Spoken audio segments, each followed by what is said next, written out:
everyone. Today, I've got a lot to share with you about the Huawei Mate 80 RS Ultimate Edition. From its design to the display, camera system, and even signal performance, there's so much happening here, so let's break it all down step by step. A quick shout out to my tech partner from China for sharing this video. A big thank you for making this possible. Hey everyone, it's Mickey from techmaiky. If you love staying updated with the latest gadgets, make sure to subscribe and hit the notification bell so you never miss out on our exciting tech content. Let's start with the design. The Mate 80 RS Master Edition and the Pro Max look quite different this time around. The Pro Max goes for a perfectly symmetrical aesthetic with a larger, redesigned ring layout. It feels like a refined blend of the iconic circular modules from the Mate 40 and Mate 60 series. The camera ring and wireless charging ring together form an 8 shape, which subtly echoes the 80 in its name. Meanwhile, the Mate 80 RS sticks closely to the design language of last year's 70 RS. Because the camera system is even more powerful now, the whole module has grown a bit, giving the phone a more imposing, high-end presence. And honestly, if you look back, you'll realize Huawei has been refining this design style for many years.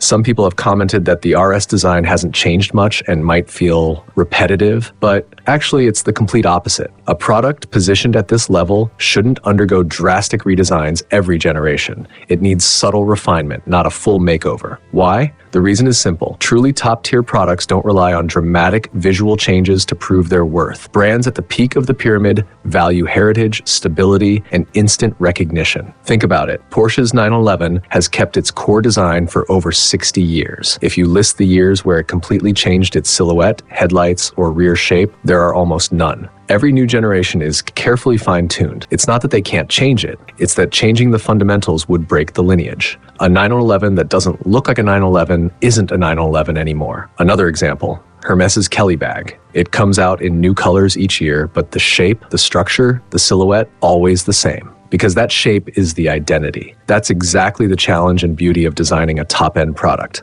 Not reinventing it every year, but refining and perfecting the established aesthetic. So when we talk about the Mate 80 RS, remember, it's not just another flagship. It represents Huawei's highest design philosophy. You can't simply rewrite its visual language. A big change in font, vocabulary, or grammar would confuse the people who appreciate this product line the most. This is why the RS maintains its signature look. Its job isn't to transform, it's to push the iconic design to the extreme. Every small tweak must hold up under a microscope. Its value lies in being instantly recognizable from across the room. That's what RS stands for. And for those who worry that others might not recognize you're using the latest RS, let's be real. The target audience for this phone isn't concerned with that kind of superficial validation. On this generation, the glossy Taishuan black and white body elevates the overall feel and grip. The back uses a 5D Kunlun glass panel, paired with the third generation Xuanwu tempered Kunlun glass and the second generation Xuanwu coating. This combination allows the microtexture to reflect light in a cleaner, more transparent way compared to the previous model. Now let's talk about the display. Huawei highlights the Linglong screen on the Pro Max packaging, but not on the RS. Not because it lacks the feature, but because RS packaging avoids disrupting its orderly, understated aesthetic for the sake of buzzwords. Previously, the RS and Pro Plus differed in their dual-layer OLED approach. This year, both the Pro Max and RS have extremely bright panels. So what makes the RS special? It supports full-link BT 2020. In other words, every step, from image capture to encoding, decoding, and final display, runs through the BT 2020 wide color gamut standard. If you're wondering what that means, think of it like shooting RAW instead of JPEG. Even if you export to JPEG later, shooting RAW gives you more dynamic range, more depth, and more room to edit. Take some of the sample shots from the Mate 80 RS. If you display the same clip on both RS and Pro Max, the RS shows richer neon tones with less color bleeding.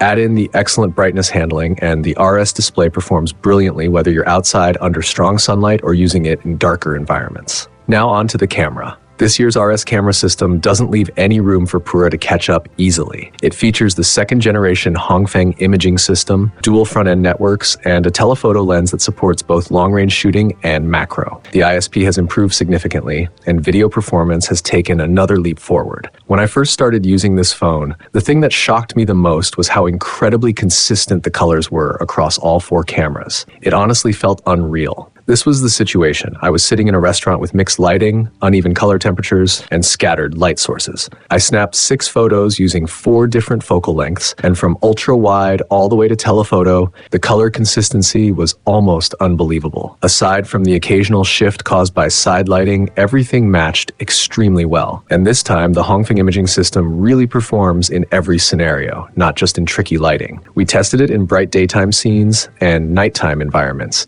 And the stability between all 4 focal lengths is crazy good. A lot of this comes down to the ISP upgrades. Compared to previous Kirin models, the video performance has also taken a big step forward. When it comes to video, instead of complicating things, I'll keep it simple and compare it directly to Apple. We tried 3 different situations, both phones set to HDR off, shooting in 4K 60 FPS in their default modes. First, we shot a normal scene walking toward the sun. Huawei's stabilization was noticeably better, and the overall image quality held up extremely well. The light metering was fast, the dynamic range felt wider, and the footage had this handheld, cinematic feel. In the second scene, we switched to the default 4x optical telephoto to capture a night street. This kind of situation really tests image quality, metering, and autofocus when cars pass by under streetlights. You'll see the differences later, but the Mate 80RS did a great job maintaining sharpness and handling metering accurately, even with the trees in the frame appearing clearer and more detailed. For the third scene, we locked the phones in place and compared how they handle colors and extreme image details under complex nighttime lighting. Here, Huawei's color reproduction looked very true to life, almost exactly what the eye sees. The overall texture and atmosphere were also richer. Compared side by side, you can really feel how much the Mate 80RS improved in imaging this generation. Color accuracy is miles better than last year, and with Huawei's Pure Color mode from the Pura 80 line, you can create a variety of stylized looks and capture some genuinely stunning shots. I'm not going to claim that Huawei has surpassed Apple in video. Apple is still the industry